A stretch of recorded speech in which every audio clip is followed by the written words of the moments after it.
13 heures, un nouveau journal sur RTI 1. Bonjour à toutes et à tous. Voici les titres.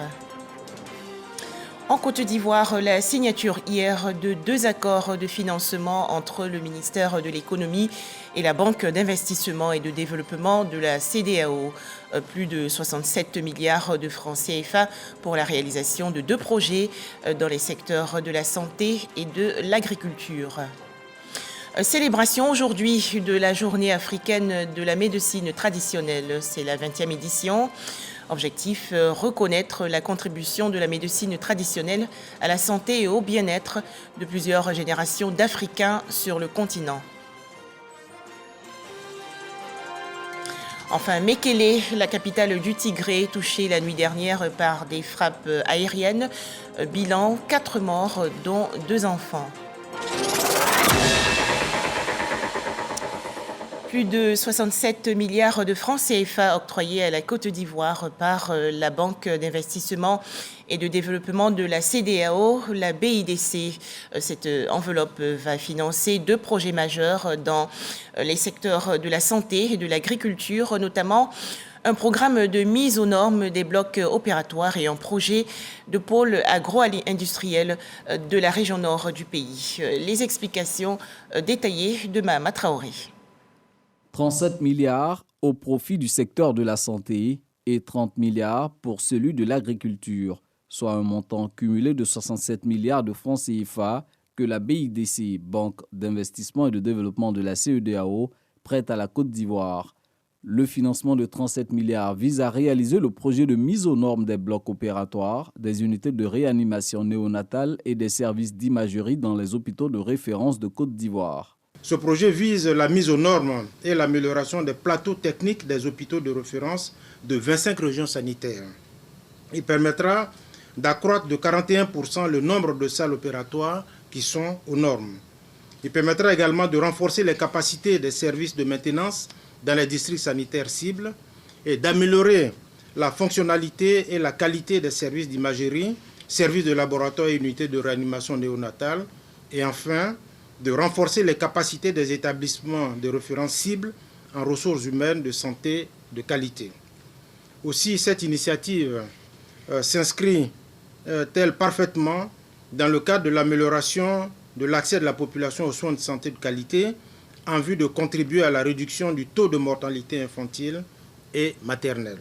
Quant au second financement, d'une valeur de 30 milliards de francs CFA, il concerne la réalisation du volet industriel du projet de pôle agro-industriel dans le nord du pays. Il a pour objectif de contribuer à l'accroissement de la sécurité alimentaire et nutritionnelle et à la réduction de la dépendance du pays aux importations alimentaires. À travers ce projet, il s'agit d'augmenter l'investissement privé, notamment dans la transformation des produits agro-sylvo-pastoraux et halieutiques, ciblés dans le riz, le maïs, la viande, le poisson, la noix de cajou, la mangue et le karité. Il s'agit également de faciliter l'accès au marché pour les agro-pasteurs et d'accroître la productivité des filières agro-pastorales par la mise à niveau des aménagements hydro-agricoles. Ces nouveaux concours financiers portent à 294 milliards de francs CFA le montant total des interventions de la BIDC en Côte d'Ivoire. Par la voix de son président Georges Donkor, l'institution salue les prouesses réalisées par l'économie ivoirienne ces 2 dernières années. Diego Nefla, dans la région centre-ouest du pays, a désormais un commissariat de police. Le ministre de l'Intérieur et de la Sécurité, le général Vagondo Diomandé, a procédé hier à l'inauguration de ce tout premier commissariat de police. Les populations ont exprimé leur reconnaissance au président de la République, Alassane Ouattara. Pour en parler, Walter Amadou. Coupure du ruban et dévoilement de la stèle, des gestes qui marquent ainsi la mise en service officielle du tout premier commissariat de police de Diego Nefla, département d'Oumé. Il est bâti sur un terrain de 1920 mètres carrés avec une surface occupée de 494 mètres carrés. Ce commissariat compte entre autres 11 bureaux dont un destiné aux affaires des VBG, violences basées sur le genre, 3 violons et une place d'armes.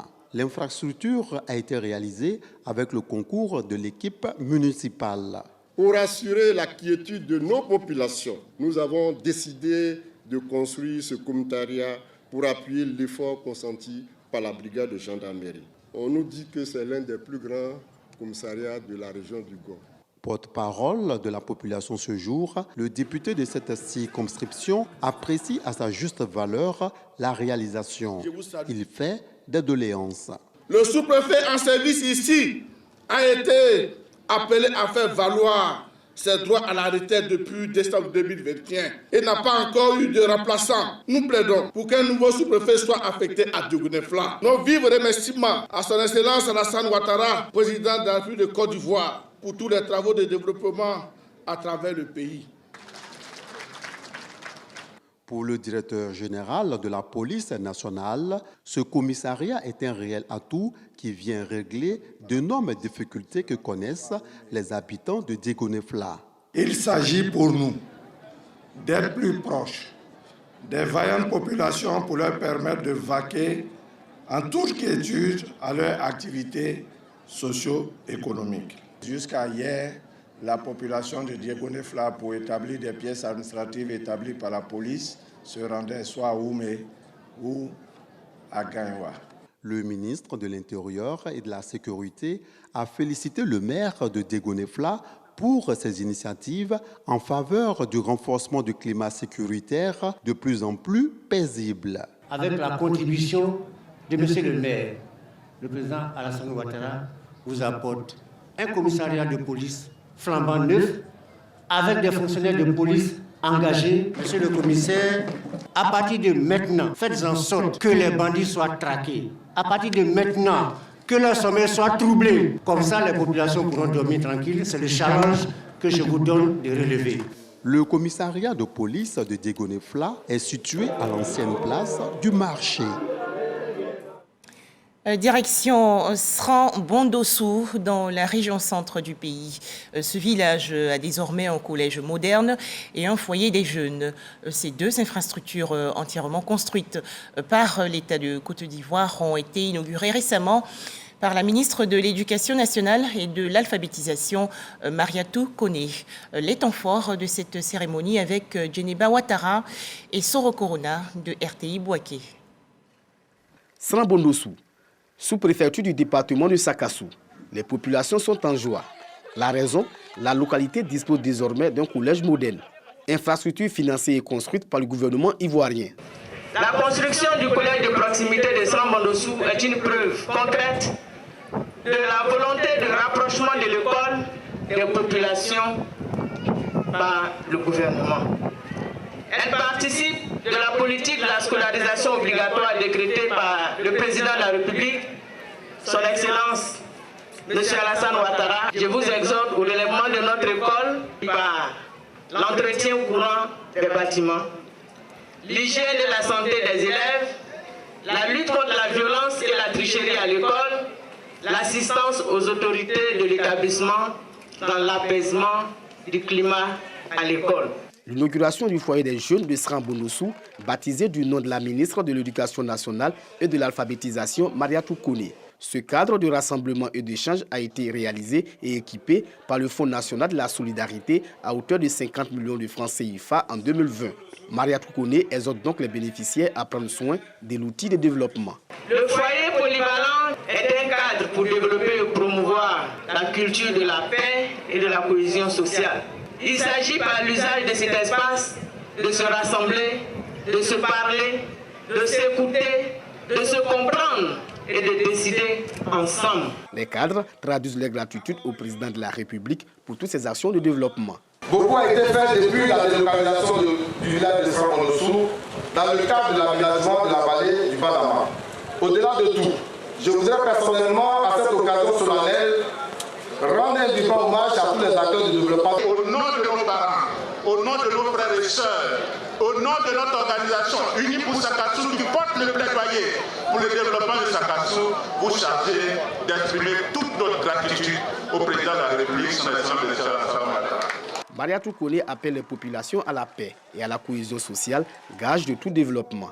Des doléances émises par les populations, notamment la réhabilitation, l'extension, l'électrification de l'école primaire et la construction des médico-scolaires. Elle a reçu un trophée pour son engagement en faveur du bien-être des populations.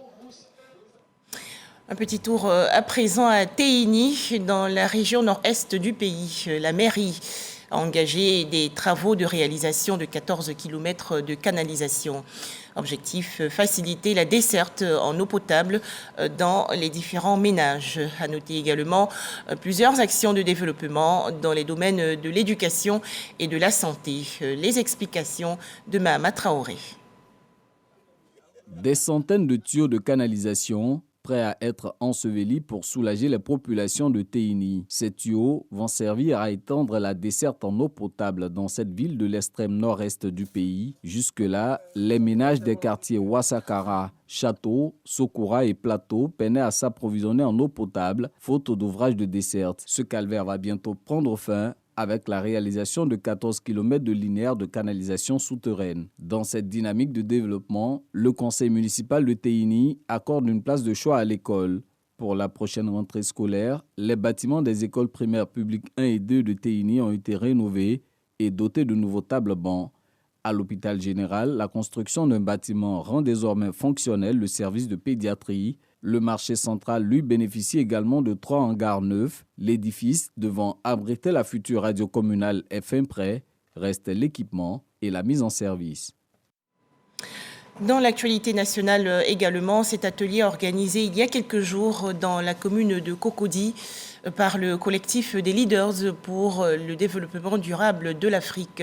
Les travaux ont porté sur la lutte contre la déforestation en Côte d'Ivoire. Le point dans ce reportage de Evelyne Yeboué et Walter Amadou. Le collectif des leaders pour le développement veut se donner tous les atouts pour préserver 30% des milieux naturels terrestres et marins de la planète d'ici 2030. Dans son plan d'action figure la présente rencontre en vue de mobiliser les populations ivoiriennes, en particulier la jeunesse, à conserver la biodiversité à tous les niveaux, notamment les écosystèmes, les espèces et les ressources génétiques. Nous avons regardé les différents objectifs des Nations Unies sur la biodiversité et nous avons vu qu'au niveau des objectifs, il y a une fibre qui est la fibre 30-30 qui préconise de protéger 30% du patrimoine naturel de chaque pays. Et nous avons décidé de mener une consultation sur cette fibre-là afin de donner la position de la jeunesse, faire comprendre et dire aux jeunes de prendre position. Déjà au sortir de cet atelier, la première action c'est de dupliquer déjà cette formation, cet atelier, partager cela autour de moi avec mes collaborateurs, avec les jeunes de ma communauté et ensuite apporter des actions concrètes sur le terrain, c'est-à-dire faire des plantings et sensibiliser au maximum. Afin de renforcer la lutte contre la déforestation en Côte d'Ivoire, le collectif des leaders pour le développement durable de l'Afrique entend impliquer toutes les parties prenantes. On ne demande pas grand-chose. Que chacun de nous s'élève et plante ne serait-ce qu'un arbre même dans sa cour. Il contribue à sa manière à préserver l'environnement. La composition des jeunes sur la cible 30-30 du cadre conventionnel des Nations Unies sur la biodiversité, c'est le thème de cette première édition. Attention, prenons garde, le coronavirus est toujours à l'affût. Alors faisons-nous vacciner et respectons les gestes barrières.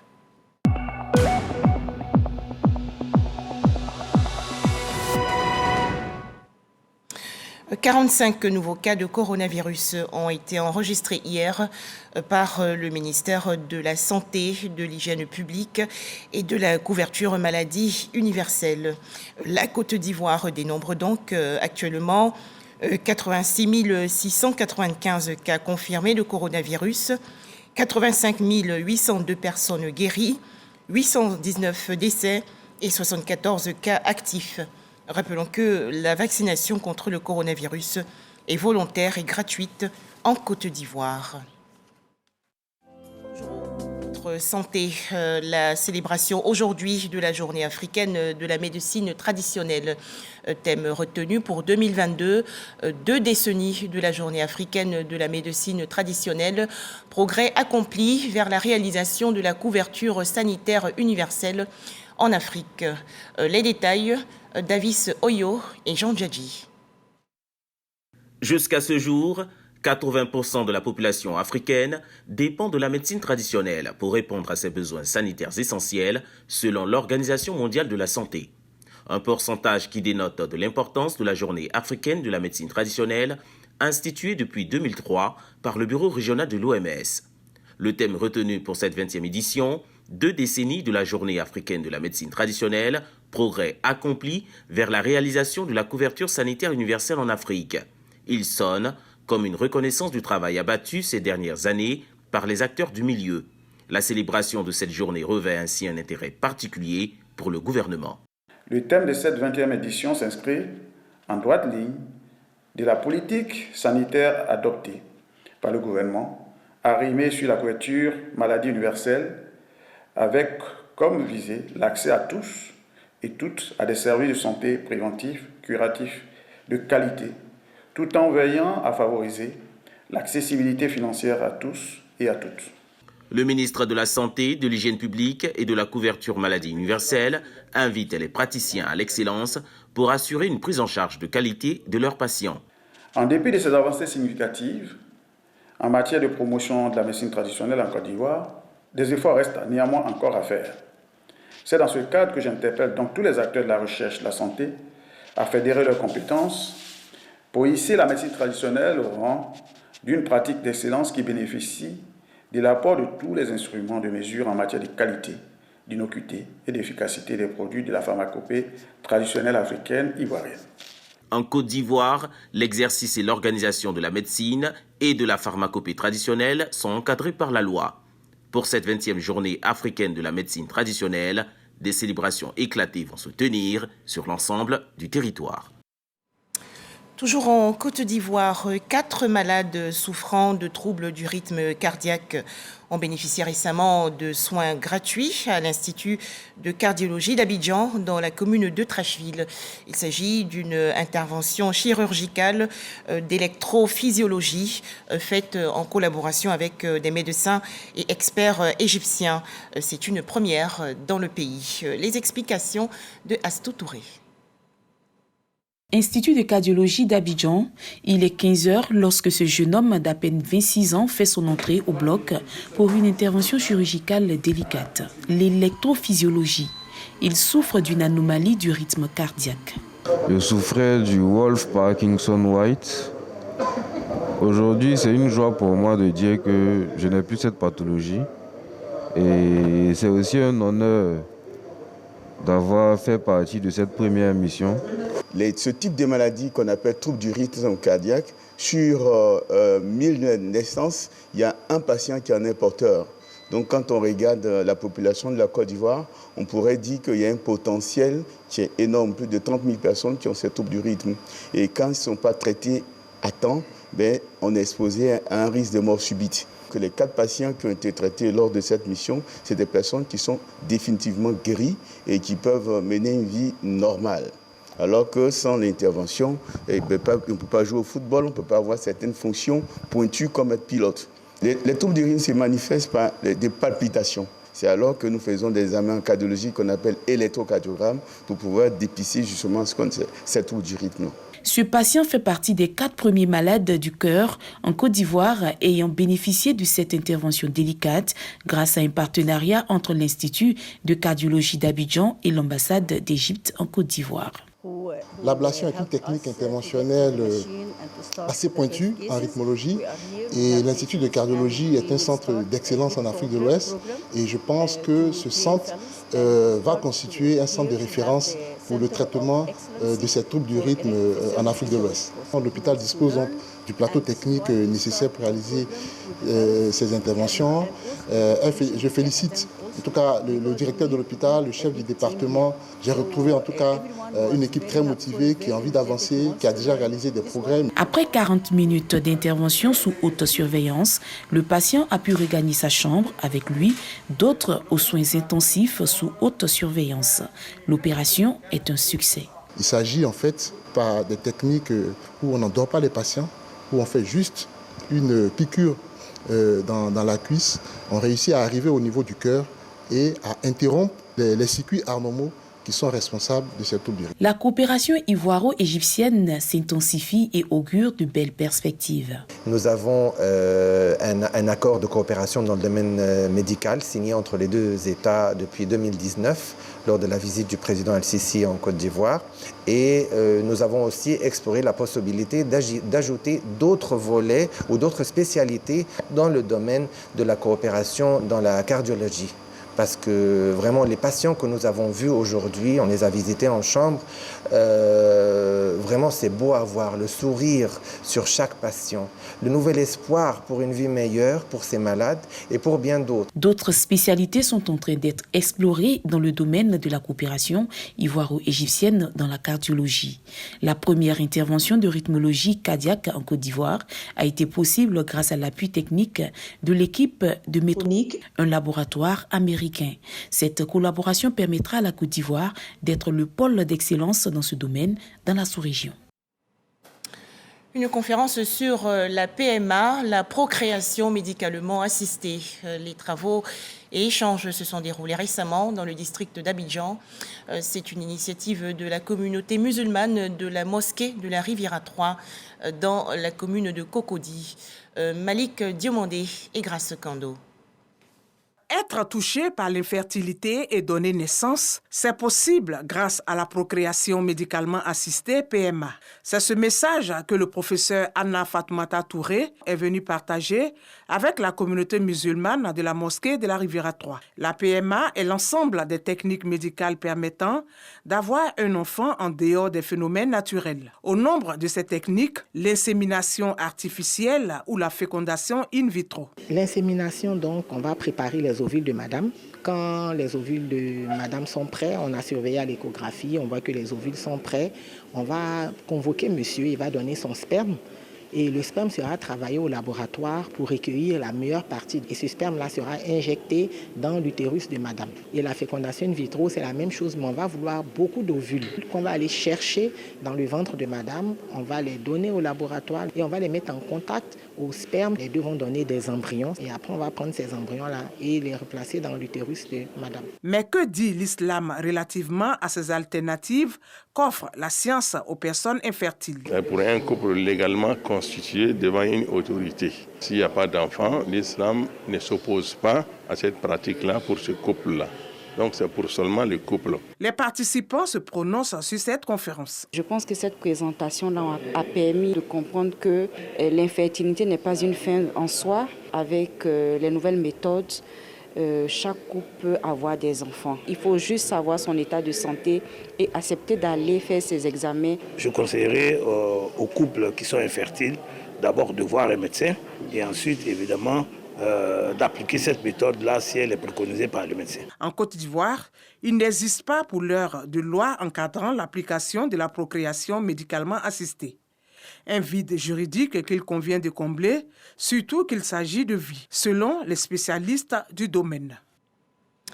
Je vous donne lecture à présent de ce communiqué de la CEI.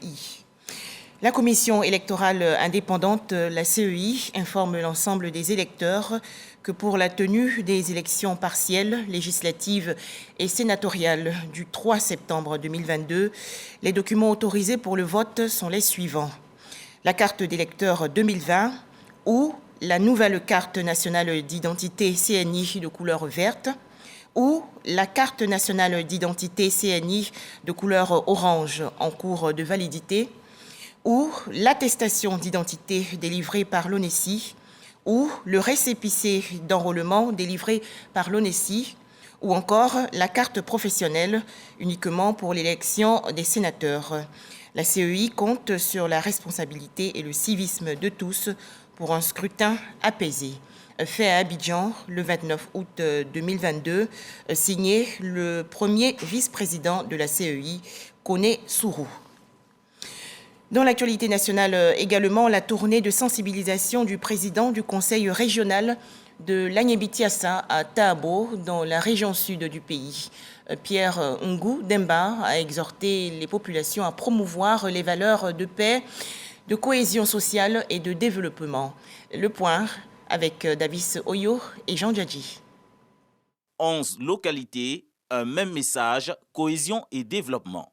Durant 2 jours, Pierre Ngou Demba, président du conseil régional de l'Anyébi-Tiassa, martèle ce discours aux jeunes femmes et hommes des villages et sous-préfectures du département de Tabo. Oui, c'est ensemble que nous devons avancer dans le train du développement, ce que nous a promis le chef de l'État. Le président du conseil régional a invité surtout les plus jeunes à s'approprier la politique du gouvernement et à prendre une part active au développement. Je voudrais dire à nos parents qu'ils ont eu raison de faire confiance au chef de l'État. Ils ont eu raison donc de développer le rassemblement dans notre région, l'unité et surtout la cohésion, pour que nous puissions travailler tous, pour que les retombées du développement, de la croissance économique puissent être au rendez-vous dans notre région.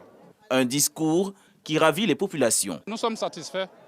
Nous aimons les hommes d'action. Ça fait une trentaine d'années que nous œuvrons au niveau de ce village. Tout ce que vous voyez, nous y avons contribué.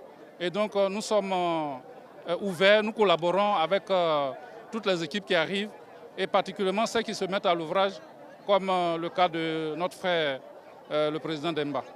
Dans les localités du département de Tabo, de 2018 à 2021, le conseil régional de l'Anyébi-Tiassa a investi près de 600 millions de francs CFA dans les domaines de la santé, de l'hydraulique, de l'économie et de l'éducation.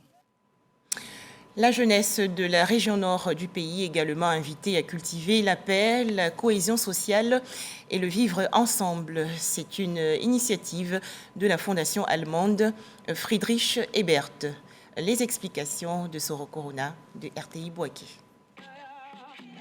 Promotion des valeurs de paix, de cohésion sociale et du vivre ensemble par la fondation allemande Friedrich Ebert dans la région du Poro.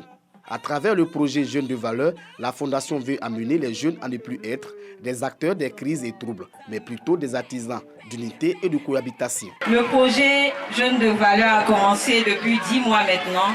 Et depuis ces 10 mois-là, nos différents jeunes qui ont été choisis ici à Korogo, comme dans 9 autres localités du pays, ont été formés sur les questions de démocratie, de leadership et tout ce qui concerne la politique. Pour faire passer le message, le théâtre, la poésie, le sport et la musique ont été utilisés. Les participants présentent sur scène des sujets sociaux d'une façon novatrice permettant d'impulser un dialogue autour des questions politiques en vue de renforcer le vivre ensemble et le climat de paix. La paix ne soit pas qu'un rêve mais une réalité. C'est seulement en s'acceptant les uns et les autres que nous réussirons, que les conflits, les querelles et la guerre ne puissent pas nous diviser. Le ministère de la Jeunesse accompagne le projet Jeunes de valeur. Tout ce qui contribue donc à faire de nos jeunes des jeunes de valeur, des jeunes engagés, des jeunes qui cultivent des valeurs positives sont des activités encouragées. Et l'activité que nous venons de vivre ce soir est une activité qui rentre dans ce cadre. Et je profite donc de l'occasion pour adresser toute notre gratitude à la Fondation Friedrich Ebert. Le projet Jeunes de valeur a été déjà expérimenté au Rwanda. En Côte d'Ivoire, le projet est implémenté dans 10 localités et financé par l'Union européenne. Débuté en octobre 2021, le projet prend fin en mars 2023. Des messages de paix diffusés récemment à Onzan-Fouenou, dans la région centre-est du pays. C'était lors de la réunion annuelle des ressortissants de Onzan-Fouenou. En image, l'actualité hors de chez nous. Tout d'abord, l'Éthiopie. Un raid aérien a visé la nuit dernière Mekele, la capitale du Tigré rebelle. Bilan, 4 morts, dont 2 enfants. Cette attaque survient après que les autorités rebelles ont annoncé vouloir poursuivre leur contre-offensive dans la région nord du pays.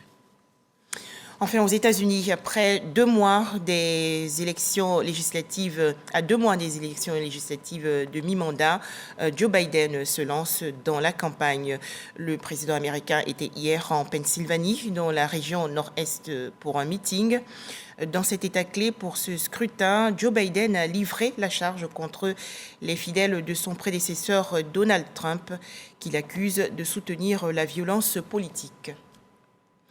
Voilà, merci de nous avoir suivis. Très bonne suite des programmes sur RTI 1.